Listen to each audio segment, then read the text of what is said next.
उसका भौगोलिक विस्तार, और एक हमने पढ़े थे उसके प्राचीन नाम, एंशिएंट नेम्स। ये वाला कल का अपना ले दे के लेखा जोखा है। सीधा सा ऊपर से आ जाओ। अपने सबसे पहले लिखा हुआ कि मेवाड़ का जियोग्राफिकल एक्सपांशन, कि उसका भौगोलिक विस्तार कहाँ कहाँ था। मैंने आपको मैप के माध्यम से बाकायदा बताया था कि अपने उदयपुर, चित्तौड़गढ़, राजसमंद, भीलवाड़ा और प्रतापगढ़ वाला जो कुछ पोर्शन है, इनको अपने मिलाएंगे तो वो अपना आज का क्या बन जाएगा, मेवाड़ बन जाएगा। फिर तो भौगोलिक विस्तार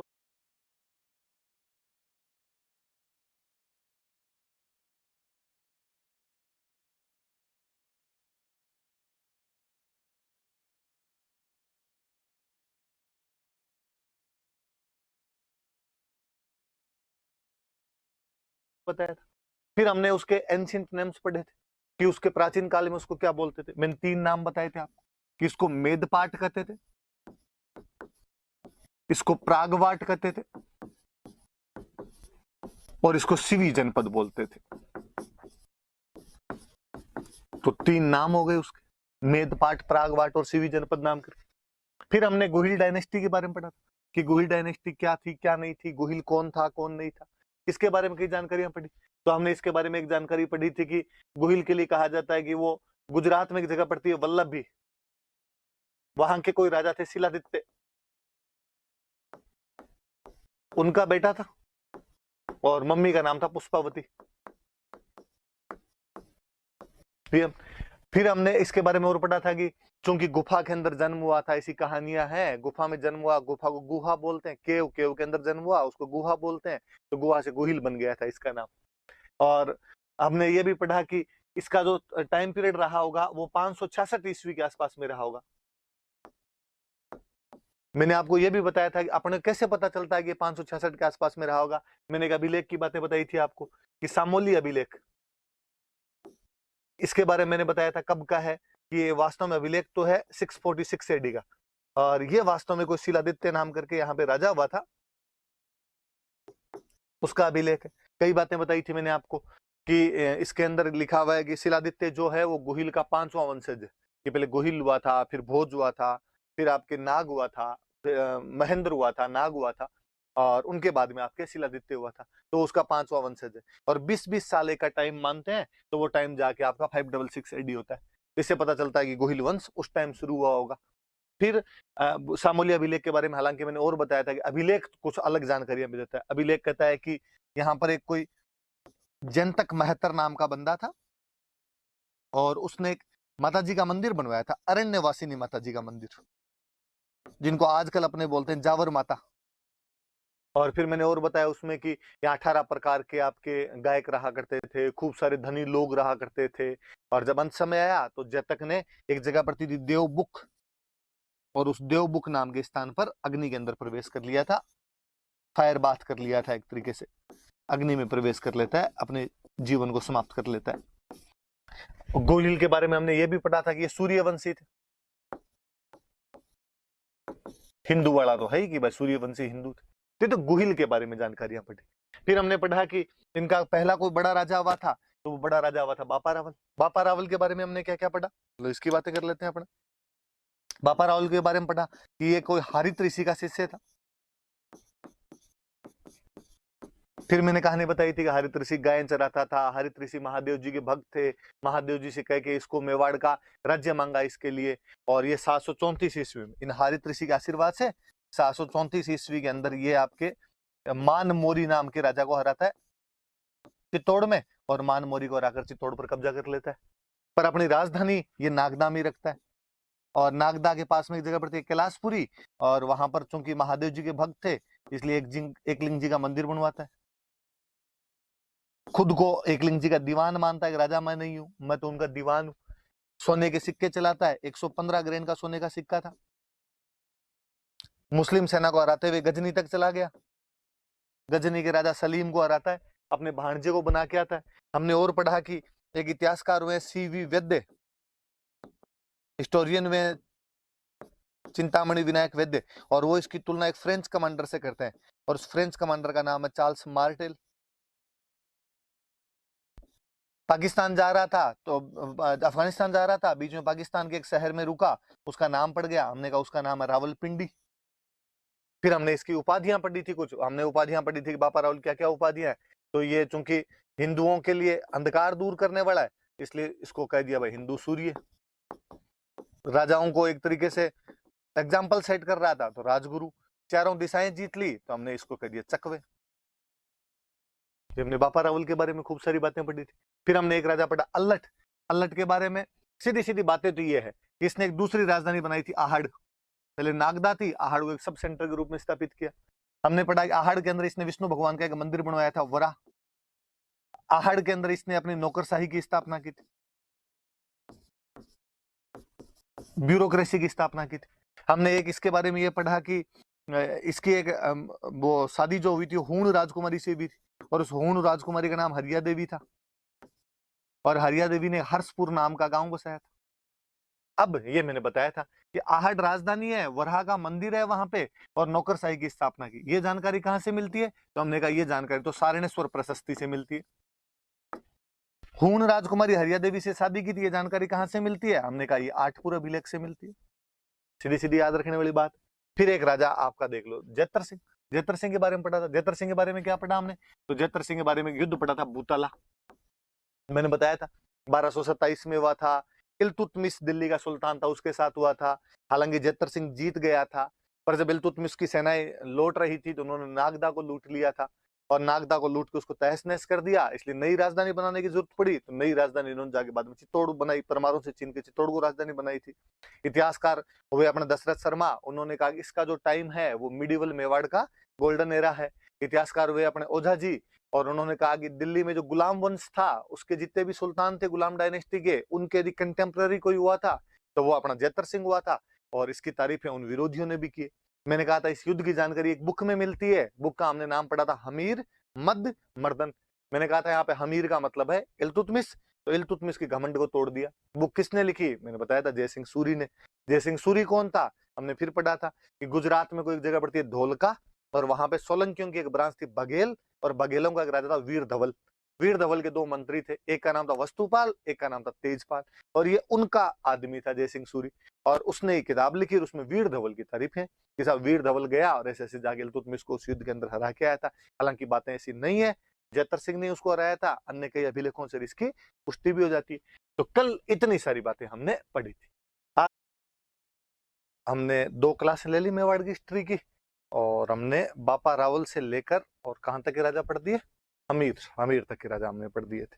तो पहली क्लास में हमने पढ़े थे, बापा रावल के बारे में पढ़ा था, अल्लट के बारे में पढ़ा था, और जेतर सिंह के बारे में पढ़ा था। उनके बारे में मैंने आपको रिवीजन कल करवा दिया था।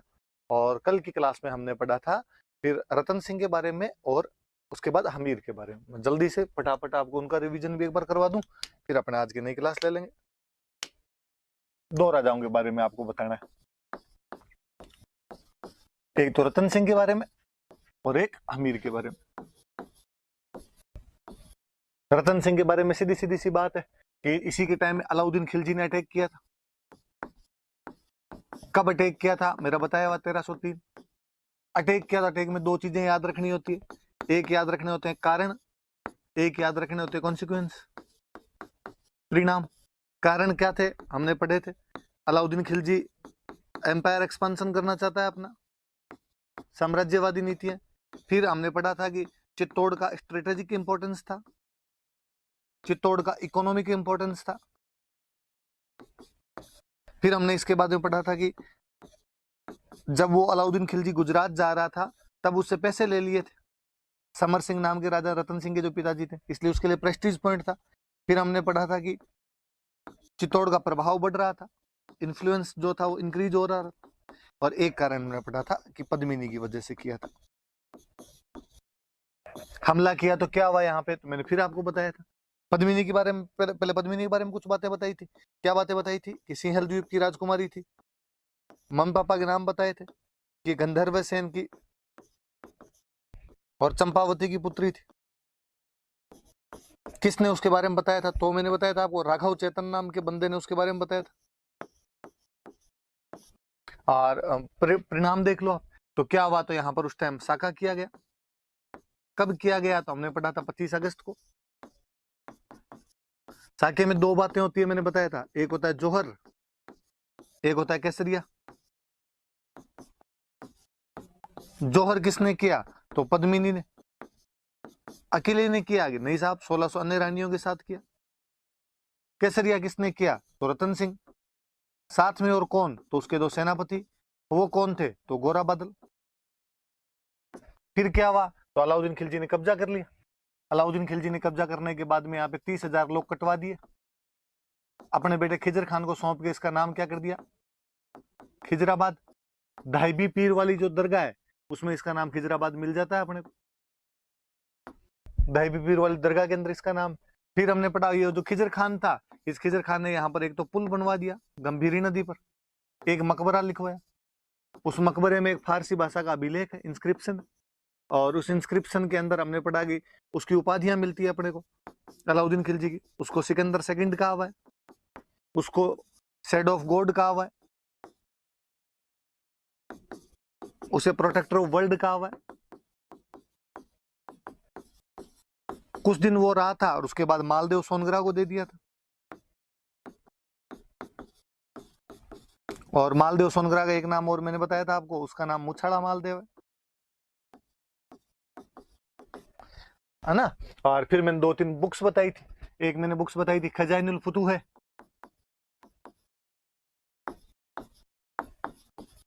इसी का एक नाम और बताया था तारीख अलाई। एक बुक बताई थी पद्मावत, मलिक मोहम्मद जायसी 1540 अवधी भाषा के अंदर एक लिखी हुई बुक। और खजाइनुल फुतूह है का दूसरा नाम तारीख अलाई, अमीर खुसरो की लिखी हुई किताब। ये सब तो हमने रतन सिंह के बारे में पढ़ा। हमीर के बारे में मैंने बताया था, दो ही बातें पढ़नी, एक उसके विजय अभियान, एक उसकी उपाधियां। विजय अभियान तो इसने चित्तौड़ वापस छीना था। फिर मैंने बातें बता दी थी, सिसोदा से गया इसलिए सिसोदिया हो गए। इसके बाद से राणा टाइटल आया, उससे पहले टाइटल रावल लगता था, और जो अंतिम कोई रावल था तो अंतिम रावल रतन सिंह था। फिर एक हमने पढ़ा कि इसने सिंगोली का युद्ध लड़ा, और सिंगोली वाले युद्ध के अंदर इसने मोहम्मद बिन तुगलक की सेना को हराया था। और जब इसका चित्तौड़ पर कब्जा हो गया तो इसने चित्तौड़ में बरवड़ी माता का मंदिर बनवाया था। बरवड़ी माता इनकी इष्ट देवी है, इनको अन्नपूर्णा माता भी कहते हैं। इनकी जो कुल देवी है वो बाण माता है।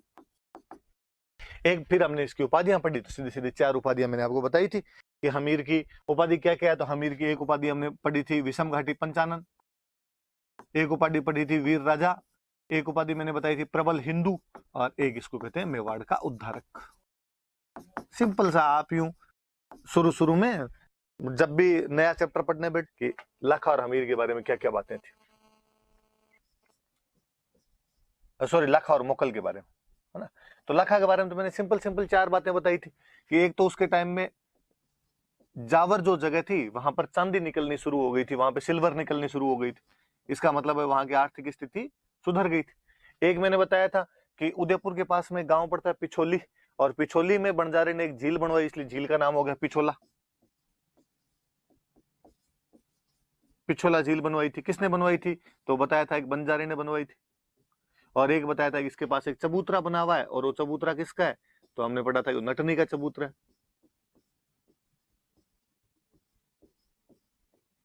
नटनी का चबूतरा बना उसके पास। फिर हमने और लाखा के बारे में पढ़ा था कि एक कोई बंदा था कुंभाहाड़ा, और वो नकली बूंदी की रक्षा करते हुए शहीद हो गया था। कहानी सुनाई थी मैंने, आपको याद ही होगी। फिर एक पढ़ा था कि लाखा के बुढ़ापे में जाके मारवाड़ की राजकुमारी से एक शादी हुई थी। मारवाड़ की राजकुमारी का नाम था हंसाबाई। हंसाबाई के साथ शादी भी थी। उस टाइम ऐसी प्रतिज्ञा की गई थी लाखा के एक बेटे थे चुंडा के द्वारा कि अगला राजा मैं नहीं बनूंगा, बल्कि अगला राजा जो हंसाबाई का बेटा होगा उसको बनाया जाएगा। इसलिए वो जो सौतेले बेटे बाद में मोकल हुआ, जो सौतेला भाई था चुंडा का, तो मोकल को बाद में राजा बनाया गया था। और चुंडा ने प्रतिज्ञा की थी, इसलिए चुंडा को हमने मेवाड़ का भीष्म कहना शुरू कर दिया कि मेवाड़ के भीष्म। मैंने और बताया था कि चुंडा को बाद में मेवाड़ का सबसे प्रमुख ठिकाना दिया गया था सलुम्बर। और इसमें मैंने कई बात बताई थी कि सलुम्बर का जो सामंत होगा वो हमेशा राजा के राजतिलक में भाग लेगा, मतलब राजतिलक वही करेगा, वो बताएगा किसको राजा बनना है। सलुम्बर का सामंत जो होगा वो हमेशा मेवाड़ की सेना का कमांडर इन चीफ होगा, या और आप अच्छे शब्दों में कहो तो वो हमेशा सेना की हरावल में रहेगा। सेना का जो अगला भाग होता है उसको बोलते हैं हरावल, और जो पीछे वाली टुकड़ी होती है उसको बोलते हैं चंदावल। वो मैंने बताई थी आपको। सलुम्बर का जो सामंत होगा वो राणा जी के साथ साथ सभी डॉक्यूमेंट पे साइन करेगा। सलूम्बर का जो सामंत होगा वो जब राणा जी नहीं होंगे उस समय राजधानी का केयरटेकर होगा, एक तरीके से राजधानी को संभालेगा। और मैंने बताया था कि मेवाड़ में 16 प्रथम श्रेणी ठिकाने हुआ करते थे, उनमें सबसे बड़ा सलूम्बर था। तो चुंडा के वंशजों को सलूम्बर तो दिया ही गया था और सबसे अधिक ठिकाने भी उनके पास थे। सलूम्बर सहित 4 ठिकाने उनके पास थे। सलूम्बर तो बता ही दिया था, और मैंने 3 और बताए थे आपको कौन कौन से थे। कि इनको आमेट दिया गया था, राजसमंद में एक जगह पड़ती है, एक चित्तौड़ में जगह पड़ती है बेगू, वो दिया गया था, और एक आपके राजसमंद में एक जगह और पड़ती देवगढ़, वो दिया गया था। मैंने बताया था कि सवाल ये बन सकता है अपने कि मेवाड़ के प्रशासन में सलूम्बर का महत्व बताइए, तो ये सारी चीजें अपने को बतानी। लखा के बारे में कुल मिला के 4 बातें। जावर में चांदी, पिछोला झील बंजारे ने, उसके पास नटने का चबूतरा, नकली बूंदी की रक्षा करते हुए कुंभाड़ा शहीद हो गया था, और हंसाबाई के साथ शादी हुई। तब उसके बेटे चुंडा ने प्रतिज्ञा की कि अगला राजा वो नहीं बनेगा, इसलिए हम उसको मेवाड़ का भीष्म कहते हैं। फिर उसको सबसे बड़ा ठिकाना सलूम्बर दिया गया। सारे ठिकाने 16 थे, इनमें सबसे ज्यादा 4 चुंडा के वंशजों के पास थे। सलूम्बर वाले हमेशा कोरोनेशन में भाग लेते, सलूम्बर वाले हमेशा कमांडर इन चीफ हुआ करते थे, सलूम्बर वाले हमेशा साइन क्या करते थे, और सलूम्बर वाले हमेशा कैपिटल को संभाला करते थे। लाखा के बारे में इतनी बात है, बस लाखा इतनी देर में रिवीजन हो सकता है आपका। अब इसके बाद में एक राजा हमने और पढ़ा था मोकल, तो मोकल के बारे में पढ़ लेते हैं अपन।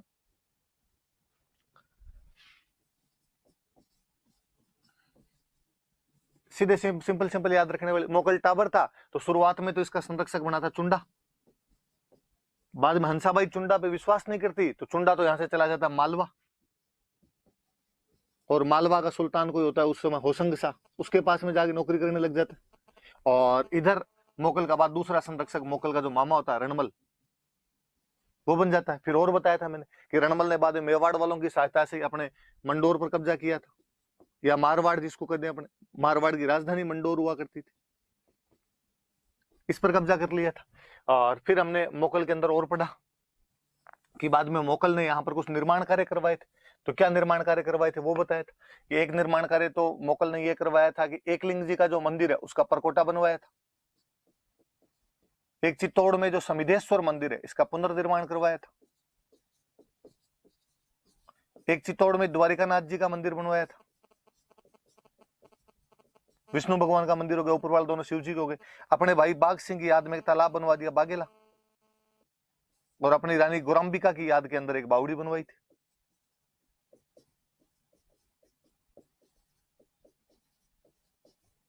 एक बावड़ी का निर्माण करवा दिया था इसने। समिधेश्वर मंदिर की मैंने कई बातें और बताई थी कि बीच के अंदर जब यहाँ चित्तौड़ में राजा हुआ करते थे शक्ति कुमार, उस समय मालवा का राजा था मुंज। मुंज ने यहाँ पर कब्जा कर लिया था। बाद में मुंज का एक आगे वंशज हुआ था भोज, जब उसके कब्जे में चित्तौड़ रहा तो भोज ने यहाँ पर ये मंदिर बनवाया था। भोज की उपाधि थी त्रिभुवन नारायण, इसलिए इस मंदिर का एक नाम हो गया त्रिभुवन नारायण मंदिर, और बाद में बदल के इसका नाम हो गया समिधेश्वर, और मोकल ने इसका पुनर्निर्माण करवा दिया था। फिर मोकल से संबंधित एक अभिलेख पढ़ा था हम, श्रृंगी ऋषि का अभिलेख, कि श्रृंगी ऋषि का अभिलेख क्या है इसके बारे में हमने पढ़ा था। और इसमें मैंने बताया था इसमें हमीर से लेके और मोकल तक की खूब सारी तारीफें मिलती है। अभिलेख क्यों लगवाया गया था, इसीलिए ये गोराम्बिका वाली जो बावड़ी बनवाई थी इसकी जानकारी देने के लिए अभिलेख लगवाया गया था। 1428 ईस्वी का अभिलेख है, ये बात हमने पढ़ी थी और बता दी थी मैंने कि इनमें क्या क्या जानकारी दी। एक बात ज्यादा याद रखने वाली सी बात थी अपने कि लाखा के बारे में इसमें कहा गया है कि लाखा ने काशी, प्रयाग और गया का टैक्स माफ करवाया था। वो बात थोड़ी याद रखने वाली सी, तो वो बात आप याद रख लेना। एक अभिलेख, ये जो मुंज ने यहाँ पर हमला किया था इसकी जानकारी कौन सा अभिलेख देता है, तो फिर मैंने बताया था हस्तिकुंडी, हस्तिकुंडी अभिलेख है जो राठौड़ राजा धवल का है, राष्ट्रकूट राजा धवल का है, 997 AD का एक अभिलेख था। लो बस इतनी सी बात। तो आप प्रत्येक क्लास का वापस रिवीजन कर लिया करें, वापस उसका पता लगा। और राजसमंद में अपने एक जगह पड़ती है जीलवाड़ा, उस जीलवाड़ा नाम के स्थान पर रुके हुए थे, और मोकल की तरफ के 3 आदमी, एक का नाम था चाचा, एक का नाम था मेरा, और एक का नाम था महपा पवार। ये मोकल को ही मार देते हैं। मोकल का बेटा कुंभा वहां से भाग जाता है, और मोकल की जो एक रानी थी कमलावती, उसने दूसरे दिन अहमद शाह का सामना किया था, अहमद शाह को वहां से वापस लौटना पड़ गया। इतनी जानकारी, इतनी बातें पढ़ी थी। आज अपने अगला राजा पढ़ेंगे, देखना आप कितना जल्दी जल्दी से रिवीजन हो जाता है। हम पढ़ रहे थे मान लो कुंभा के बारे में पढ़ रहे थे, हमने पढ़ा भाई कुंभा के पापा का नाम क्या, मोकल, कुंभा की मम्मी का नाम क्या, सौभाग्यवती परमार। फिर हमने पढ़ा था कि कुंभा का गार्जियन किसको बनाया गया? रणमल। फिर हमने पढ़ा कि रणमल की सहायता से कुंभा ने किसको मार दिया था? चाचा और मेरा को मार दिया था। फिर हमने पढ़ा कि रणमल का जब बढ़ गया, प्रभाव बहुत ज्यादा बढ़ गया, तो उसने सिसोदियों के एक नेता थे राघव देव, उनको मरवा दिया। पर बाद में हंसाबाई चुंडा को वापस बुलाती है और रणमल को भारमली नाम की एक दासी की सहायता से मार दिया जाता है। रणमल का बेटा जोधा यहाँ से भाग जाता है, बीकानेर के पास में काहुनी नाम के गांव में जाके रुकता है। कई सालों की लड़ाई के बाद 1453 में जोधा और कुंभा के बीच में एक संधि होती है, आंवड़ बावड़ की संधि। कह दिया गया मंडोर जोधा का, सोजत दोनों के बीच की बाउंड्री है। जहां जहां तक आंवली वाली हरी जमीन है मेवाड़ की, जहां जहां तक बावली है वो मारवाड़ का। जोधा अपनी बेटी श्रृंगार कंवर की शादी कुंभा के बेटे रायमल के साथ कर देता है। उसके बाद हमने पढ़ा मालवा वालों के साथ उसकी क्या लड़ाई हुई कि एक्का और महपा पंवार दोनों भाग के मालवा के राजा महमूद खिलजी के पास चले गए थे। महमूद खिलजी को कुंभा ने जब कहा कि मेरे पिता के हत्यारे सौंप, तो उसने सौंपे नहीं। तो 1437 में उसने महमूद खिलजी पर अटैक कर दिया। युद्ध हुआ था मध्य प्रदेश में, उस युद्ध का नाम था सारंगपुर का युद्ध। कुंभा जीत गया। जीत के आदमी उसने क्या बना दिया? विजय स्तंभ। हमने और पढ़ा विजय स्तंभ के और क्या क्या नाम है? उसके नाम है कीर्ति स्तंभ, उसका नाम है भगवान विष्णु को डेडिकेट है इसलिए विष्णु फ्लैग। भगवान विष्णु का जो व्हीकल है वो गरुड़ है इसलिए गरुड़ फ्लैग। उसमें खूब सारी मूर्तियां लगी हुई है, तो idols of museum of idols, और या एनसाइक्लोपीडिया ऑफ इंडियन स्कल्पचर कहते हैं उसको। हमने पढ़ा कि 122 फीट लंबा, 30 फीट चौड़ा, 9 मंजिलें, 8वीं मंजिल में मूर्ति नहीं, तीसरी मंजिल में अल्लाह लिखा हुआ, 9 बार लिखा हुआ, अरबी भाषा में लिखा हुआ। 5वीं मंजिल में वास्तुकारों के नाम। वास्तुकार कौन कौन? तो जेता, पुंजा, पामा और नापा। और उसका जब वो गिर गया था एक बार, या जब टूट गया था या उसमें जब दरारें आ गई थी, तब उसका पुनर्निर्माण किसने करवाया? तो स्वरूप सिंह ने उसका पुनर्निर्माण करवाया था। प्रशस्ति किसने लिखी? तो अत्रि और महेश नाम के दो बाप बेटे थे, उन्होंने प्रशस्ति लिखी थी। फिर हमने और पढ़ा कि उसमें जेम्स उसकी तुलना कुतुब मीनार से करता है। फर्ग्यूसन उसकी तुलना रोम के टार्जन टावर से करते हैं। राजस्थान की पहली बिल्डिंग है जिस पर पोस्टल स्टैंप इश्यू किया गया था, वो अभिनव भारत का, राजस्थान माध्यमिक शिक्षा बोर्ड का और राजस्थान पुलिस का एम्बलम है, या उनका प्रतीक चिन्ह कह सकते हैं आप उसको। फिर हमने उसके बाद पढ़ा था कि नागौर में दो भाइयों के बीच, काका भतीजा के बीच में लड़ाई चल रही थी, शम्स खान और मुजाहिद खान। कुंभा पहले शम्स खान की सहायता करता है, मुजाहिद खान को हराता है। फिर वो शम्स खान को भी हराता है। शम्स खान गुजरात के कुतुबुद्दीन शाह के पास गया, दोनों मिलके उनको हराया। फिर कुतुबुद्दीन शाह और मालवा वाले महमूद खिलजी के बीच 1456 में चांपानेर की संधि हुई, दोनों मिलके आए। 1457 में फिर उनको भीलवाड़ा के बदनौर के युद्ध में उन दोनों को हराया। सिरोही के सहसमल देवड़ा ने गुजरात वाले राजा की सहायता की, तो सहसमल देवड़ा को भी हराया। ये हमने उसकी पढ़ी थी राजनीतिक उपलब्धियां। अब हम सांस्कृतिक पे आ जाए। निर्माण कार्य खूब सारे, विजय स्तंभ की बातें मैंने खूब सारी बताई दी। श्यामल दास जी अपनी किताब वीर विनोद में कहते हैं कि उसने टोटल मेवाड़ में 84 किले हैं, जिनमें से 32 वो अकेला बनवा गया था। कौन से? तो राजसमंद में कुंभलगढ़। कुंभलगढ़ की बातें हमने पढ़ी। वास्तुकार कौन थे? तो मंडन थे। प्रशस्ति किसने लिखी? तो खाली महेश आया था प्रशस्ति लिखने के लिए। फिर ये मेवाड़ मारवाड़ की बाउंड्री पे था, तो एक तरह से security guard of Mewar and Marwar. इसकी जो सबसे ऊपर वाली मंजिल है उसको कटारगढ़ कहते हैं, और उसका नाम मेवाड़ की आंख रखा गया। उसमें कुंभा खुद रहता था, वहां पे बैठ के पूरे मेवाड़ पर नजर रख सकते हो, तो आई ऑफ मेवाड़ हो गया। ये मेवाड़ की इमरजेंसी कैपिटल हुआ करती थी। और इसकी जो प्रशस्ति जो महेश ने लिखी, उसके अंदर लिखा हुआ कि Kumbha incarnation of religion and piousness है, वो धर्म एवं पवित्रता का अवतार है, डोनर है। और किससे ज्यादा? राजा भोज और कर्ण से भी ज्यादा बड़ा डोनर है वो। फिर सिरोही के अंदर दो किले बनवाए, बसंतगढ़ और मचान। मचान वाला किला मेरों पर नियंत्रण के लिए बनवाया गया। उदयपुर में भोमट वाले क्षेत्र में किला बनाया भोमट, वो भीलों पर नियंत्रण के लिए बनवाया गया। और सिरोही के अंदर ये किले का पुनर्निर्माण करवाया 1452 के अंदर, वो किला था आपका अचलगढ़। फिर उसने चित्तौड़गढ़ में, कुंभलगढ़ में और अचलगढ़ में विष्णु भगवान का मंदिर बनवाया, जिसका नाम है कुंभ स्वामी मंदिर। फिर चित्तौड़गढ़ में उसके टाइम में एक मंदिर बना, श्रृंगार चौरी का मंदिर। शांतिनाथ भगवान का मंदिर है, इसलिए शांतिनाथ जैन मंदिर भी कहा जाता है उसको, और वो बनवाया था वेलका भंडारी ने। फिर जैनों में एक सेठ हुए, कोई नाम था दरणकसा, उन्होंने रणकपुर वाले जैन मंदिर बनवाए। रणकपुर वाले जैन मंदिरों में सबसे अच्छा मंदिर है चौमुखा। चौमुखा मंदिर का जो आर्किटेक्ट था उसका नाम था देपाक, और उसमें भी आदिनाथ जी की चतुर्मुखी मूर्ति लगी हुई है, इसलिए उसको चौमुखा कहते हैं। और उसमें 1444 पिलर्स लगे हुए हैं, इसलिए उसका नाम पड़ गया म्यूजियम ऑफ पिलर्स, नाम पड़ गया। और कहते हैं कि आप कहीं से भी खड़े होकर देखो, वो मूर्ति आपको सटीक दिखती है, कोई भी पिलर उसके अंदर बीच में नहीं आता है। फिर हमने उसके बाद पढ़ा था कि उसने किताबें लिखी थी। कौन कौन सी किताबें लिखी? तो उसने सुधा प्रबंध, कामराज रतिसार, संगीत सुधा, संगीत मीमांसा, संगीत राज। कामराज रतिसार के 7 पार्ट्स है, संगीत राज के 5 पार्ट्स है। पार्ट्स के नाम पढ़े हमने, पाठ्य रत्न कोश, गीत रत्न कोश, नृत्य रत्न कोश, वाद्य रत्न कोश और रस रत्न कोश जैसे नाम थे उसमें, वो पढ़े हमने। फिर हमने पढ़ा कि उसने कई किताबों पर टीका लिखी, जैसे तो उसने जयदेव की गीत गोविंद पे टीका लिखी, अलग से नाम है रसिक प्रिय। 2 किताबों पर टीका और लिखी, सारंगधर की संगीत रत्नाकर और बाण भट्ट की चंडी शतक। 4 नाटक लिखे थे। वो मेवाड़ी, आपकी कन्नड़ और मराठी जैसी भाषाएं जानता था, वीणा बजाना जानता था। उसके संगीत के गुरुजी का नाम सारंग व्यास था। उसके दरबार में खूब सारे विद्वान थे, जैसे एक थे कान्है व्यास, उन्होंने किताब लिखी एकलिंग महात्म में। उसका फर्स्ट पार्ट भी कुंभा लिखता है, और फर्स्ट पार्ट का नाम क्या था? राजवर्णन। फिर उसने उसके एक दरबार में थे मेहाजी, मेहाजी ने लिखी तीर्थमाला, 120 तीर्थों का वर्णन है। और कहते हैं रणकपुर के तो नींव में भी मैं गया हुआ था, जब मंदिर की नींव लगी थी। कुंभलगढ़ वाले का भी अच्छा वर्णन किया उन्होंने। फिर था मंडन, वास्तुकार था, उसने किताबें लिखी वास्तुसार, देवमूर्ति प्रकरण, राजवल्लभ, रूप मंडन, सब्जेक्ट क्या? मूर्तिकला। कोदंड मंडन, सब्जेक्ट क्या? धनुष निर्माण। प्रासाद मंडन, महलों के बारे में। फिर उसका भाई था नाथा, किताब वास्तु मंजरी। उसका मंडन का बेटा था गोविंद, किताब लिखी कला निधि, मंदिरों के शिखर के बारे में किताब लिखी उसने।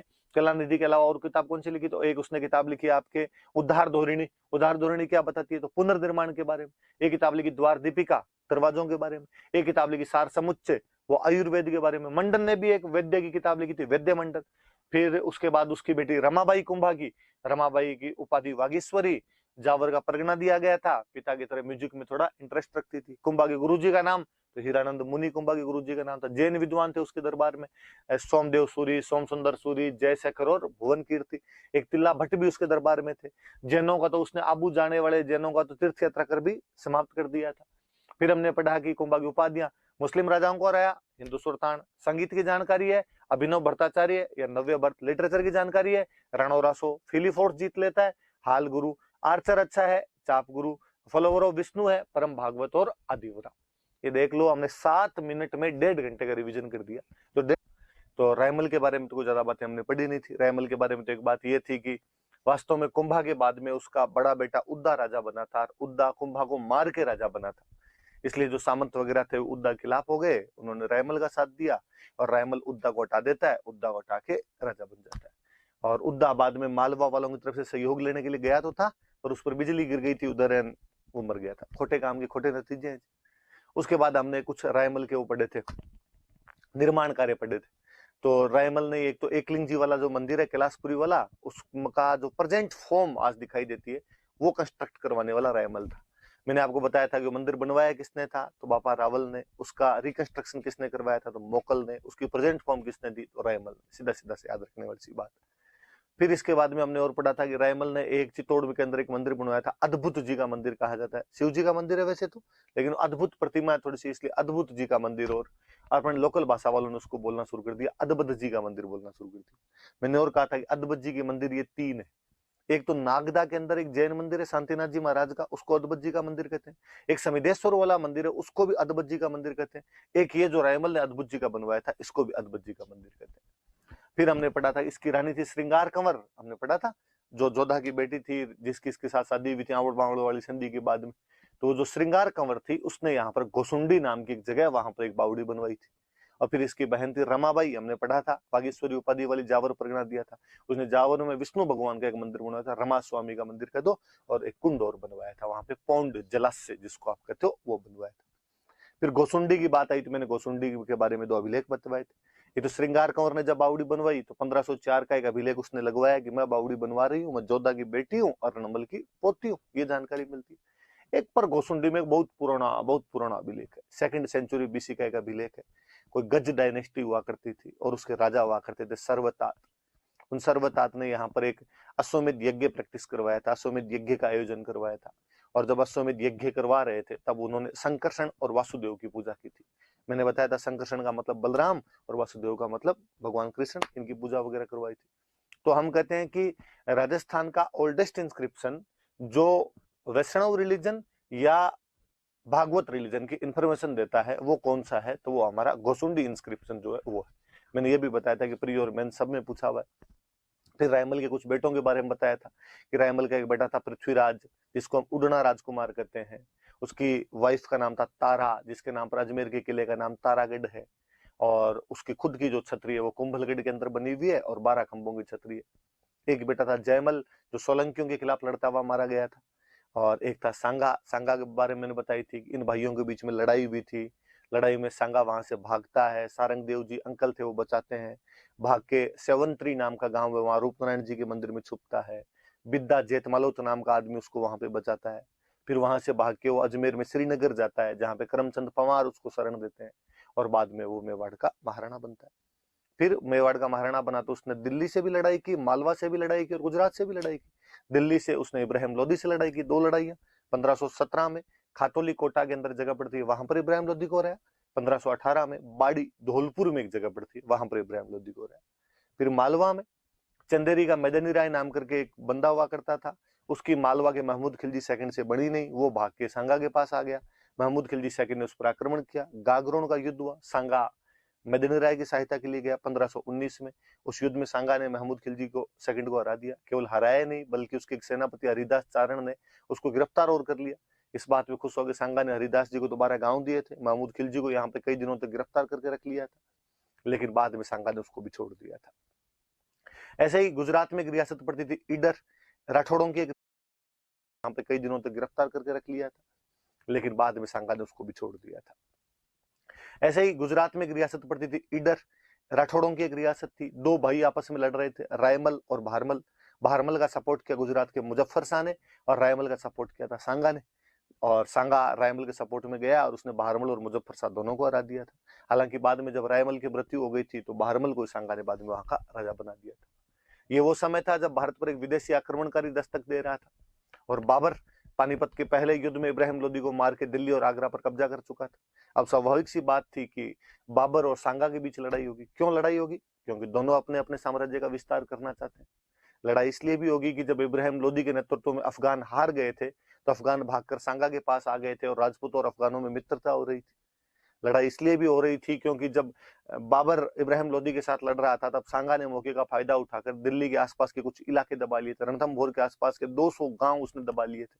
बाबर इस बात से भी नाराज था और फिर बाबर अपनी जो किताब है बाबरनामा, या जिसको आप कहते हो तुजु के बाबरी, उसके अंदर ये आरोप लगाता है, ये उस पर ब्लेम करता है सांगा को कि सांगा ने मुझे इब्राहिम लोदी पर आक्रमण करने के लिए बुलाया था, वहां से कॉल किया था, लेकिन जब मैं यहाँ आ गया तो इसने कोई सहायता नहीं की, मेरा प्रोमिस तोड़ा है इसने और मैं इसको सबक सिखाना चाहता हूँ, इसलिए आक्रमण करना चाहता हूँ। पहले भरतपुर में जगह पड़ती है बयाना, वहां पर 16 फरवरी 1527 की लड़ाई हुई। बयाना का जो डिफेंडर था, किले का जो रक्षक था मेहंदी ख्वाजा, उसने बाबर के पास मैसेज किया कि अकेले पार नहीं पड़ेगी। बाबर ने मोहम्मद सुल्तान मिर्जा को सेना देकर भेजा, लेकिन सांगा युद्ध में जीत गया। बाबर इस बार खुद आया। 17 मार्च 1527 को राजस्थान का विश्व प्रसिद्ध खानवा का युद्ध हुआ आपने, और खानवा वाले युद्ध के अंदर वीर विनोद में श्यामल दास जी कहते हैं खानवा वाला युद्ध 16 मार्च को। सांगा ने राजस्थान के सारे राजाओं को बुलाया था। मैंने बताया था इस व्यवस्था को पाती परवन कहते हैं। पाती का मतलब लेटर, परवन का मतलब भेजना। खूब सारे राजा गए थे, अलग से लिस्ट बनाई थी हमने, आप याद कर लेना उससे वो नाम। तो इधर बाबर ने भी कहा कि युद्ध नहीं जिहाद है। जो धर्म के लिए लड़ाइयां होती थी उनको क्या बोलते थे? जिहाद बोलते थे। फिर बाबर ने और कहा, बाबर ने कहा कि मैं आज के बाद शराब के हाथ नहीं लगाऊंगा, मैं मुस्लिम व्यापारियों से तमगा कर नहीं लूंगा। और बाबर युद्ध जीत जाता है। बाबर युद्ध जीत गया तो उसने उपाधि धारण की थी गाजी।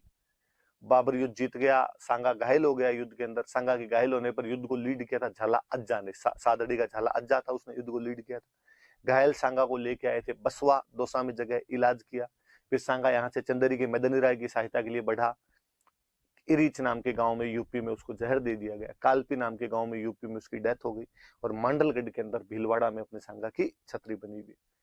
बात यह आई कि सांगा युद्ध के अंदर क्यों हार गया था? क्योंकि जो सांगा की सेना थी उसमें लैक ऑफ यूनिटी थी, एकता की कमी थी। उसकी जो आर्मी थी वो अलग अलग कमांडर इन चीफ के लीडरशिप में लड़ रही थी। एक कारण ये था कि बाबर के पास में कैनन्स थी, तोपें थी, और भारत वालों को तोपों के खिलाफ युद्ध नहीं करने आते थे। बाबर के लड़ने का तरीका वो एक अलग था, तुलगुमा पद्धति, फ्लैंकिंग मूवमेंट, जिसमें 3 तरफ से घेर के मारा करते थे। बयाना के बाद में 1 महीने का टाइम मिल गया था बाबर को तैयारी करने का। सांगा हाथों हाथ आक्रमण करता तो चांसेस ज्यादा बनते थे। सांगा घायल था, कहते हैं 80 घाव लगे हुए थे उसके तन पे। सैनिकों का भगनाव से ऐसी कहा जाता उस आदमी को। फिर भी वो युद्ध के अंदर उतर गया था, उसे खुद युद्ध के मैदान में नहीं जाना था। फिर जब युद्ध में उसकी स्थिति थोड़ी डावाडोल हुई तो उसके कुछ साथी जैसे रायसीन का सलहदी तंवर और नागौर के खानजादे मुस्लिम जाके बाबर से बीच में मिल गए थे। फिर मैंने 2 कारण हमेशा के लिए बताए थे आपको कि बाहर वाले जो राजा आते थे, मुस्लिम जो राजा थे, वो घोड़ों से युद्ध करते, अपने वाले हाथी से करते। घोड़ा युद्ध में ज्यादा असरकारक होता है। मुगलों के जो हथियार थे वो राजपूतों की अपेक्षा थोड़े लाइट हुआ करते थे, इस वजह से भी अच्छी लड़ाई कर पाते थे। चलो कोई बात नहीं, हार गए तो क्या रिजल्ट रहे, बाद में क्या परिणाम निकले, कॉन्सिक्वेंस क्या हुए इसके, क्या इंपॉर्टेंस है इस युद्ध की। इंपॉर्टेंस ये है कि खानवा अंतिम युद्ध है, लास्ट बैटल है, जिसमें राजपूत यूनिटी दिखाई देती। इसके बाद राजपूतों में ऐसे यूनिटी दोबारा कभी भी दिखाई नहीं दी। सांगा अंतिम राजपूत राजा है, अंतिम राजपूत रूलर है जो दिल्ली को चैलेंज करता है। उसके बाद डायरेक्टली दिल्ली को चैलेंज कोई भी राजपूत किंग तो नहीं कर पाया था। इस युद्ध ने जो राजपूतों की स्ट्रेटेजिक वीकनेस थी वो रिवील कर दी थी, उनकी सामरिक कमजोरियां सबको पता चल गई थी कि इनके पास में बारूद का ज्ञान नहीं है, इनको ये अभी भी हाथियों से लड़ते हैं, अभी भी इनके पास भारी हथियार है, सेना अलग अलग सेनापतियों के नेतृत्व में लड़ती है, राजा मर जाता है तो ये बाकी की सेना भाग जाती है, खूब सारी उनकी कमजोरियां पता चली थी। फिर सांगा एक बड़ा हिंदू राजा था। सांगा जब बड़ा हिंदू राजा नहीं बचा उसके बाद में, तो हिंदू आर्ट एंड कल्चर जो थी वो डिक्लाइन हुई, कहीं ना कहीं उसको नुकसान पहुंचा था उसके बाद। हालांकि इस युद्ध के बाद में भी मुगल राजस्थान पे कब्जा तो नहीं कर पाए थे, तो मुगलों को एक बहुत अच्छी चीज समझ में कि राजपूतों से विरोध नहीं, राजपूतों से सहयोग करके हम यहाँ पे रह सकते हैं। इसलिए बाद में अकबर ने सहयोग की नीति अपना ली थी, और सहयोग की नीति से उसने बाद में भारत को जीता था, या भारत पर उसने शासन किया था। सांगा की मैंने 2 उपाधियां बताई थी, एक तो सैनिकों का भग्नावशेष है, और एक मैंने बताई थी हिंदू पथ। बाबर उसका जो विरोधी है वो भी उसकी तारीफ करता है, और वो कहता है कि उसके दरबार में 7 राजा, 9 राव और 104 सरदार रहा करते थे। ये बातें हमने सांगा के बारे में पढ़ी थी। अब हम आगे पढ़ते हैं, आगे क्या क्या बातें हुई थी। ये देखो रिवीजन में वापस 5-7 मिनट ही लगते हैं, दो तो क्या वैसे जानकारियां थोड़ी ज्यादा ही थी, बड़े 2 राजा थे जिनके बारे में बताया। लो फिर मैं एक बार 5 मिनट में अपने रिवीजन कर लेते हैं उसका। तो हमने पढ़ा था कि सांगा की जब डेथ हो गई थी तो सांगा के बाद अगला राजा कौन बने, तो सांगा के सबसे बड़े बेटे थे भोजराज, जिनकी शादी मीराबाई के साथ हुई थी। उनकी मृत्यु तो सांगा के जीवन काल में ही हो गई थी। फिर दूसरे थे रतन सिंह, वो राजा बने, और वो बूंदी के सूरजमल के खिलाफ शिकार खेलने के लिए गए थे, वहां पर दोनों साथ में किसी बात पे झगड़ा कर लिया और दोनों ही लड़ते हुए मारे गए थे। फिर उसके बाद राजा किसको बनाया जाए था, विक्रमादित्य को बनाया गया था। मैंने कहा था विक्रमादित्य और उदय सिंह सांगा के 2 बेटे थे, जो उनकी हाड़ी रानी कर्मावती के बेटे थे। विक्रमादित्य में ज्यादा कोई लक्षण थे नहीं, तो कर्मावती उसकी गार्जियन बनी, उसकी सरंगसिका बनी, कर्मावती संभालती थी।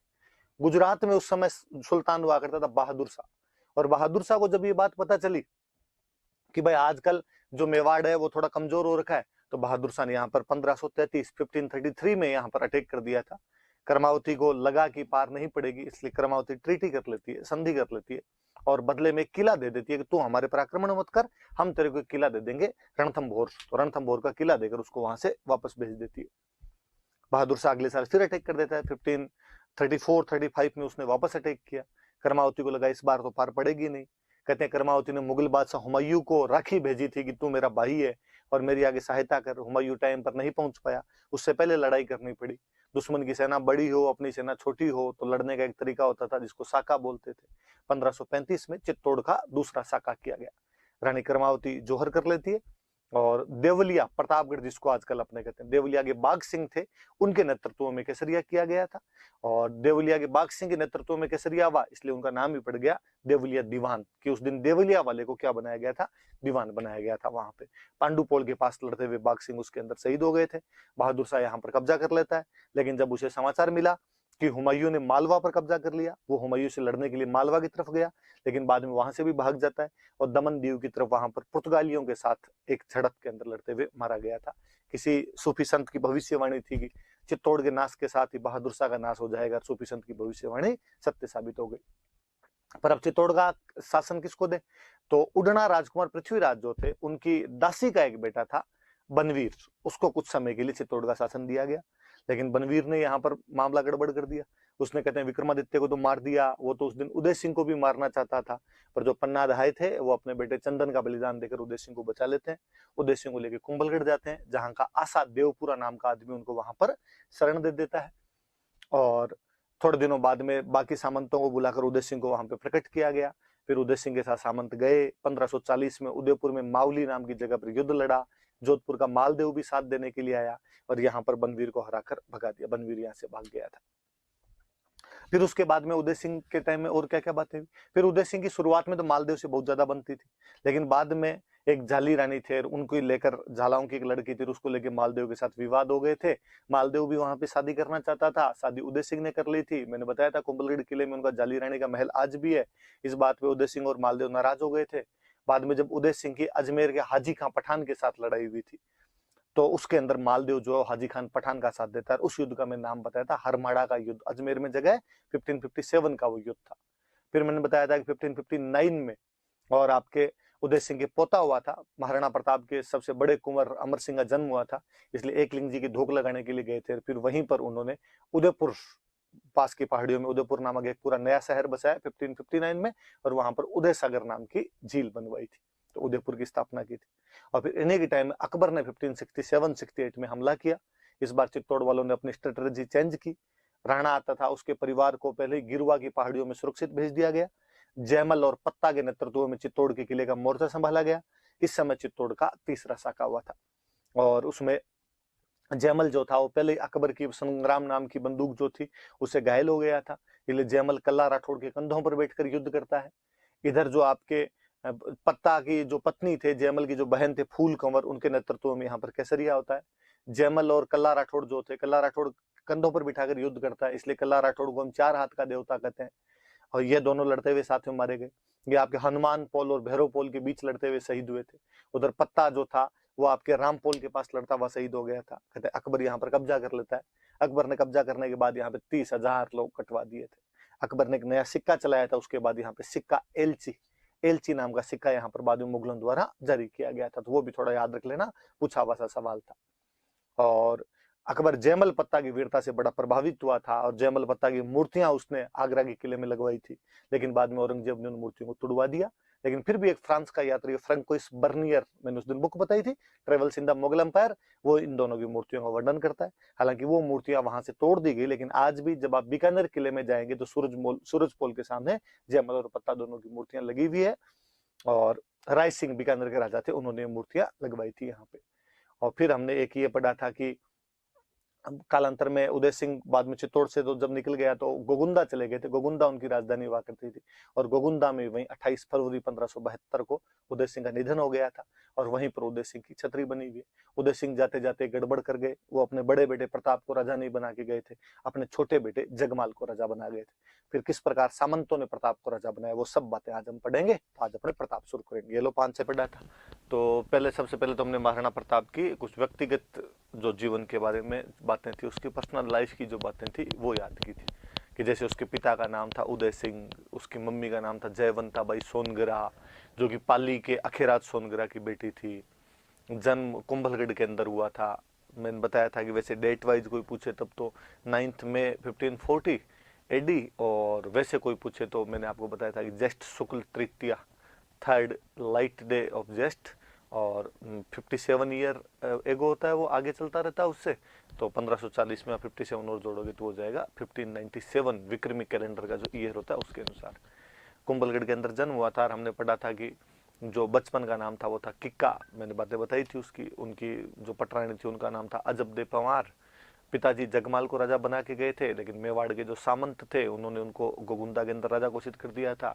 सलुम्बर वालों के पास राज तिलक का अधिकार था, तो सलुम्बर के कृष्णदास चुंडावत ने उनका राज तिलक किया था, पर बाद में कुंभलगढ़ में उनका विधिवत राज तिलक किया गया, और उसमें मारवाड़ वाला चंद्रसेन भी उपस्थित हुआ था। अकबर ने उनको समझाने के लिए 4 दूत भेजे थे। एक तो 72 में राजा बने 28 फरवरी 1572 को, तो 72 में भेज दिया था जलाल खान कोरची। फिर 373 में भेजे थे पहले मान सिंह, भगवंत दास और टोडरमल को भेजा था। जून में, सितंबर में और दिसंबर के अंदर उनको भेजा गया था। नहीं माना तो युद्ध हुआ, बाद में हल्दी घाटी का युद्ध हुआ 18 जून 1576 को। कई इतिहासकार उसको 21 जून भी लिख देते हैं। अकबर खुद नहीं आया था, उसके 2 सेनापति आए थे, मान सिंह और असफ खान। मान सिंह को पहली बार किसी युद्ध में स्वतंत्र सेनापति बना के भेजा गया था।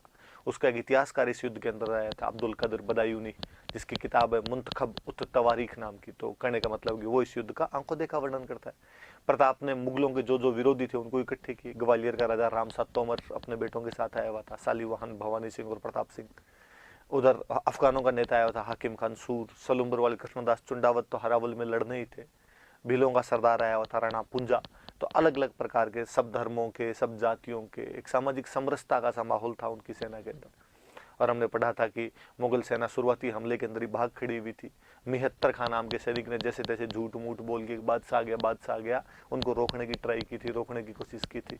और फिर जब मान सिंह मर्दाना नाम के हाथी पर बैठकर लड़ रहा था, प्रताप का चेतक जब उसे लड़ने के लिए गया और चेतक घायल हो गया, तो प्रताप युद्ध भूमि से बाहर निकलता है। तो झाला मान सिंह या झाला बिद्दा ने युद्ध का नेतृत्व किया। चतक की बाहर राजसमंद से थोड़ी दूर हल्दी घाटी के पास में वहां पे जगह बनी हुई है, बलीचा नाम की जगह पे उसकी छतरी बनी हुई है।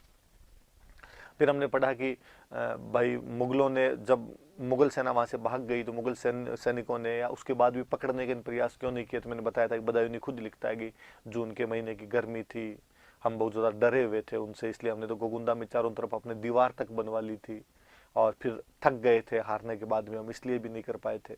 और अकबर तो इतना निराश हुआ था इस हार से कि उसने मान सिंह और असफ खान दोनों का दरबार में आना ही बंद करवा दिया था। अलग अलग इतिहासकारों ने इस युद्ध के अलग अलग नाम दिए हैं। जैसे अबुल फजल जो अकबर का दरबारी इतिहासकार, इसने अकबरनामा या आईन अकबरी नाम की किताब लिखी, वो इस युद्ध को क्या कहता है, तो कल बताया था मैंने, खमनोर का युद्ध बदायूनी कहता है, गोगुंदा का युद्ध जमस्टोड कहते हैं मेवाड़ की थर्मोपोली, और आदर्शी लाल श्रीवास्तव कहते हैं बादशाह बाग का युद्ध। इस युद्ध में जो हाथी लड़े थे प्रताप की तरफ से लूणा और राम प्रसाद, उधर से मर्दाना और गजमुक्ता। राम प्रसाद को पकड़ लिया गया था और बाद में उसका नाम बदल कर दिया गया था, पीर प्रसाद कर दिया गया था। ये बातें कल हमने पढ़ी थी। फिर अकबर खुद आया था और उदयपुर पे कब्जा करके मुहम्मदाबाद नाम करके वापस चला गया। फिर शाहबाज खान को भेजा, उसने 3 हमले किए थे कुंभलगढ़ के ऊपर 77, 78 और 79 में। वो कुंभलगढ़ पर कब्जा भी कर लेता है। प्रताप ने थोड़े दिनों के लिए आवरगढ़ के अंदर अपनी अस्थायी राजधानी बनाई थी। फिर रहीम जी आए थे शेरपुर वाली जगह से, अमर सिंह उनकी बेगमों को गिरफ्तार कर लेता है, लेकिन प्रताप ने उन महिलाओं को विद रिस्पेक्ट वापस लौटाया था, वापस भेजा था उन महिलाओं को। रहीम जी बड़े राजी हुए थे इस घटना से। फिर 1582 में दिवेर के युद्ध के अंदर जो मेवाड़ की छोटी सी टुकड़ी ने मुगलों की सेना को हरा दी थी, इवन अमर सिंह ने मुगल सेनापति जो था सुल्तान खान उस तक को मार दिया था, और इसको मेवाड़ का मैराथन कहा गया है जमस्टोड के द्वारा। इसमें ईडर, प्रतापगढ़, बांसवाड़ा की रियासतें साथ देती है इनका। फिर अंतिम आक्रमण मुगलों की तरफ से किसी ने किया तो जगन्नाथ कछवाहा ने किया 1585 में। प्रताप को बड़ा गुस्सा आया तो उसने आमेर का एक टुकड़ा छीन लिया था मालपुरा, यहाँ पर उसने झालरा तालाब बनवाया था और नीलकंठ महादेव का मंदिर बनवाया था। चावंड को अपनी राजधानी के रूप में स्थापित कर लिया था बाद में, और चावंड में चामुंडा माता का मंदिर, महल और बावड़ियां बनवाई थी। यही मेवाड़ की चित्रकला का इंडिपेंडेंट डेवलपमेंट शुरू होता है। उनका मेन पेंटर था, उसका नाम था नसीरुद्दीन। फिर चक्रपाणी मिश्र नाम के एक राइटर थे जिन्होंने 3 किताबें लिखी, राजतिलक पर लिखी राज्याभिषेक, ज्योतिष पर लिखी एक मुहूर्तमाला, और एक हॉर्टिकल्चर उद्यान विज्ञान पर एक बुक लिखी थी विश्व वल्लभ। फिर हेमरतन सूरी ने एक बुक लिखी थी गोराबाद वाली चौपाई, जो भामाशाह के छोटे भाई ताराचंद के कहने पर लिखी गई थी। भामाशाह और ताराचंद वो थे जिन्होंने प्रताप को अपनी निजी संपत्ति दान दे दी थी। चूलिया नाम की जगह पर वो मिले थे और प्रताप को इतने रुपए दिए थे कि वो अपनी 25,000 की सेना को 12 साल तक रख सकते थे। 25 लाख नकदी और कोई 20 लाख अस्परियां तक उन्होंने ला के दी थी उस टाइम प्रताप को। फिर हमने उसके बाद में आगे पढ़ा था कि उनके दरबार में 2 चारण कवि थे, तो माला सांधु और रामा सांधु के नाम बताए थे। प्रताप दानवीर आदमी भी था, उन्होंने सदुलनाथ त्रिवेदी को मंडेर की जागीर दान में दी थी। 1588 का उदयपुर अभिलेख की जानकारी देता है हमें, जिससे पता चलता है कि हल्दी घाटी के आसपास का इलाका हमेशा से प्रताप के पास में रहा था। फिर वहीं चावंड में रहते हुए 19 जनवरी 1597 को प्रताप की मृत्यु हो जाती है, लेकिन अपने मृत्यु से पहले पहले वो चित्तौड़गढ़ और मंडलगढ़ को छोड़कर पूरा मेवाड़ मुगलों से वापस छीन लेते हैं। वहीं बांडोली के अंदर 8 खंभों की प्रताप की छतरी बनी हुई है। ये कल बातें हमने प्रताप के बारे में पढ़ी थी। आज आगे उनके बेटे के बारे में पढ़ते हैं, आगे वाले राजाओं के बारे में पढ़ते हैं। तो पहले बड़े राजा तो पढ़ा हमने अमर सिंह, प्रताप का बेटा ही था अमर सिंह, जहांगीर के साथ संधि कर लेता है 1615 के अंदर, वो पढ़ा था हमने उसके बारे में। 5 फरवरी 1615 को संधि हो गई थी। संधि का प्रस्ताव लेके इधर से गए थे शुभकरण पंवार और हरिदास झाला, उधर से खुर्रम जिसको हम शाहजहां कहते हैं वो आया हुआ था। संधि में कहा कि मेवाड़ का राणा जो है, किंग जो है, वो मुगल कोर्ट में नहीं जाएगा, उसकी जगह प्रिंस जाएगा, और प्रिंस जब जाएगा तो अपने साथ में 1000 कैवलरी सोल्जर लेके जाएगा। आपको जो चित्तौड़ का किला है वो वापस दे देंगे, रिटर्न किया जाएगा आपको, पर आप उसका रिनोवेशन या रिकंस्ट्रक्शन नहीं करवा सकते, और मुगलों के मेवाड़ वालों के बीच में किसी भी प्रकार का कोई भी मैरिटल रिलेशन स्टेब्लिश नहीं किया जाएगा। तो प्रिंस करण सिंह इधर से गया था, जहांगीर ने बड़ा सम्मान सत्कार किया उसको, 5000 का उसको मनसबदार बनाया गया था। थॉमस रो लिखता है, सर थॉमस रो जो अंग्रेजों का एक राजदूत था जहांगीर के दरबार में, वो लिखता है कि जो मेवाड़ के किंग्स थे उनको मुगलों ने अपने इंडिपेंडेंट तो बनाया था, अपने अंडर तो ले लिया था, लेकिन ताकत से नहीं लिया था, बुद्धि द्वारा लिया था, कि not by force but by wisdom उनको लिया गया था। ऐसा थॉमस रो लिख के गया था। शाहजहां के टाइम की अपने एक अजमेर की मस्जिद है, शाहजहानी मस्जिद, उसमें भी इस बात का उल्लेख है कि मैं गया था और मैंने वहाँ पे जाके मेवाड़ वालों पर अपना नियंत्रण स्थापित कर लिया था। हालांकि कहते हैं कि अमर सिंह जी संधि से बड़े निराश हुए थे और अमर सिंह जी उसके बाद ये जगह ही छोड़ गए थे उदयपुर वाली, और नौचौकी नाम की जगह पे जाके रहने लग गए थे। बाद में इस नौ चौकी पे जब महाराणा राज सिंह ने राजसमंद झील बनवाई थी, और बाद में अमर सिंह जी की जो छतरी है वो आहड़ के अंदर बनाई गई थी। आहड़ में मेवाड़ महाराणाओं में सबसे पहले छतरी अमर सिंह की बनी थी, उसके बाद सबकी आहड़ के अंदर बनाई गई थी, ये बात पढ़ी थी। फिर उसके बाद हमने उस संधि का महत्व भी पढ़ा था कि जो स्वतंत्रता की भावना है, जो फीलिंग ऑफ फ्रीडम है, कहीं ना कहीं इंडिपेंडेंस है, उसका डिक्लाइन हुआ था। पर जब पीसफुल एनवायरनमेंट प्रिवेल्ड हुआ तो उससे कल्चरल एक्टिविटीज को प्रमोशन मिला था। फिर उसके बाद अगला राजा हमने कौन सा पढ़ा था अमर सिंह के बाद में? कर्ण सिंह ही पढ़ लिया था। कर्ण सिंह के टाइम में अब उदयपुर जब राजधानी हो गई, चावंट 28 साल राजधानी रही थी, अब उदयपुर राजधानी आ गई थी। तो उदयपुर में बाद में उन्होंने कर्ण विलास महल बनवाए थे, दिलखुश महल बनवाए थे, जग मंदिर का निर्माण शुरू करवाया था। हालांकि पूरा उनके बेटे जगत सिंह ने करवाया, इसलिए उसका नाम जग मंदिर है, पिछोला झील के अंदर। पर कहते हैं खुर्रम जब 1622 में अपने पिता के खिलाफ विद्रोह करता है, रिवोल्ट करता है, तो वो यहाँ पे कुछ दिन तक रुक के गया था, और यहीं से उसको ताजमहल की प्रेरणा मिली थी। फिर जगत सिंह जब बने तो जगत सिंह ने उस जग मंदिर को पूरा करवा दिया था। एक पुरी के जगन्नाथ मंदिर की तरह अपने यहाँ पर एक बहुत भव्य जगन्नाथ मंदिर या जगदीश मंदिर बनाया गया, इसे ड्रीम टेम्पल, सपनों में बना मंदिर भी हम कहते हैं। और उसको बनाने वाले थे अर्जुन, भाणा और मुकुंद, वो उसके आर्किटेक्ट थे। उसकी जो यूलोजी प्रशस्ति लगी हुई है उसे कृष्ण भट्ट ने लिखा था, हल्दी घाटी युद्ध का जिक्र करती है वो प्रशस्ति। उनकी जो दहाई माँ थे उनका नाम नोजूबाई था, उनके लिए भी उन्होंने एक मंदिर बनवा दिया था, नोजूबाई का मंदिर कहा जाता है। डोनर आदमी था, अपने दानवीरता के लिए बड़ा प्रसिद्ध हुआ था। जैसे सॉरी जो जगत सिंह थे वो अपनी दानवीरता के लिए बड़ा प्रसिद्ध हुए थे। फिर हमने राज सिंह जी पढ़ लिए थे। राज सिंह जी ने चित्तौड़ के किले की मरम्मत शुरू करवा दी, एक प्रकार से शाहजहां के खिलाफ आक्रामक नीति अपना ली। हालांकि शाहजहां ने सादुल्ला खान को भेज के वो मरम्मत वापस तुड़वा दी थी।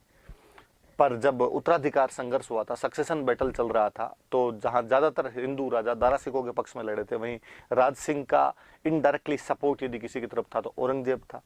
पर उसने उस मौके का पूरा फायदा उठाया, और जब वो भाई भाई आपस में लड़ रहे थे तब उसने जो शाही मुल्क थे, जो रॉयल टेरिटरी थी, जो मुगलों की टेरिटरी थी, उसके कई भाग छीन लिए थे। और वो जो घटनाक्रम हुआ था उसका एक अलग से हम नाम देते टिक्का दौड़। इंग्लिश में भी आप टिक्का दौड़ लिखना बोले, क्योंकि अलग से वैसी कोई उसके लिए टर्मिनोलॉजी बनी नहीं। अच्छा, फिर हमने पढ़ा कि जब औरंगजेब एक बार राजा बन गया तो फिर उससे खूब पंगे लिए थे राज सिंह ने। जब औरंगजेब जजिया कर लगाता है 1769 में, उसका विरोध किया था। 1669 में औरंगजेब की इच्छा के विरुद्ध रूपनगढ़ की राजकुमारी चारुमती के साथ शादी कर ली थी। जो जोधपुर का राजा था अजीत सिंह, उसको अपने यहाँ पर शरण दी थी। और औरंगजेब के खिलाफ मारवाड़ और मेवाड़ ने गठबंधन कर लिया था एक तरीके से, जिसको हम राठौड़ सिसोदिया अलायंस कहते हैं, राठौड़ सिसोदिया कोलोब्रेशन कहा जाता है। इसमें राठौड़ का मतलब अजीत सिंह अर्थात मारवाड़ का राजा, सिसोदिया का मतलब राज सिंह अर्थात मेवाड़ का राजा। और किसके खिलाफ कर रहे हैं? तो औरंगजेब के खिलाफ वो गठबंधन कर रहे थे। ऐलान करवाया था कि जहाँ कहीं पे मंदिर टूट रहे हो तो मेरे पास आया जाए, मैं मंदिर टूटने नहीं दूंगा, मूर्तियां यहाँ स्थापित करवा दूंगा। स्थापित करवाए उन्होंने कई, श्रीनाथ जी का मंदिर सिहाड़ में, आज भी उसको नाथ द्वारा कहते हैं। द्वारिकाधीश का मंदिर कांकरोली के अंदर करवाया गया था। आपके अंबा माता का मंदिर है जो उदयपुर में बनवाया गया था। और जब चारुमती से शादी करने के लिए गए थे तो उसी टाइम की वो घटना है कि हाड़ी रानी सहल कंवर ने मेवाड़ के सेनापति सलुम्बर के रतन सिंह चुंडावत को अपना सिर काट कर दे दिया था। तो वो सिर काट के निशानी के रूप में दिया था। राजस्थानी में निशानी को बोलते हैं सेनानी, इसलिए सेनानी नाम की कविता है, और वो कविता लिखने वाले हुए मेघराज मुकुल। फिर हमने पढ़ा कि उन्होंने कई झीलें बनवाई थी। उनकी माता ने जाना सागर तालाब बनवा दिया, उनकी रानी, उसको बड़ी तालाब भी कहते हैं, उनकी रानी रामरस दे थे, उन्होंने एक त्रिमुखी बावड़ी बनवा दी। खुद ने राजसमंद झील बनवाई थी, मैंने बताया था। कुछ लोग कहते हैं कि वो जैसलमेर शादी करने के लिए जा रहे थे, गोमती नदी का पानी रुक नहीं रहा था, इसलिए उन्होंने बाद में बांध बनवा के गोमती का पानी रोका था। कई कहते हैं कि नहीं, प्रायश्चित, पापों का प्रायश्चित करने के लिए उन्होंने वहां पर वो रिग्रेट फील हुआ था, इसलिए उन्होंने वहां पे ब्राह्मण के कहने पर उस झील का निर्माण करवाया था। और वैसे कहते हैं कि फेमिन, उस टाइम अकाल पड़ा हुआ था, तो फेमिन रिलीफ वर्क्स चलाए गए थे, उस समय अकाल राहत कार्य चलाए गए थे 1662 से लेकर 1676 के बीच, तब वो झील बनवाई गई थी। 25 बड़ी बड़ी शिलाओं पर उसकी प्रशस्ति लिखी हुई है, 25 भाटों पर उसका रॉक एडिक्ट है। वो संस्कृत भाषा का सबसे बड़ा शिलालेख है। इसमें बापा रावल से लेके राज सिंह तक सब राजाओं का वर्णन है। मुगल मेवाड़ संधि की बातें हैं, प्रताप के भाई शक्ति सिंह की बातें हैं, उसमें आपके ये अकाल राहत कार्यों का वर्णन किया गया है। रणछोड़ भट्ट तेलंग उसके वो है, राइटर है। उन्होंने एक तो ये राज प्रशस्ति लिखी, एक बुक और लिखी उन्होंने, अमर काव्य वंशावली। हम आज पढ़ेंगे। अमर सिंह सेकंड एक राजा हुए थे, उनके राज तिलक के बारे में उसमें बातें दी हुई। फिर उसमें एक किशोर दास थे जिन्होंने बुक लिखी थी राज प्रकाश, एक सदाशिव भट्ट हुए थे जिन्होंने बुक लिखी थी राज रत्नाकर, एक कवि मान हुए थे जिन्होंने बुक लिखी थी राज विलास, एक आपके गिरधर आसिया हुए थे जिन्होंने बुक लिखी थी सगत रसो। तो कई सारी किताबों के बारे में कल मैंने आपको चीजें बताई थी। मैं कल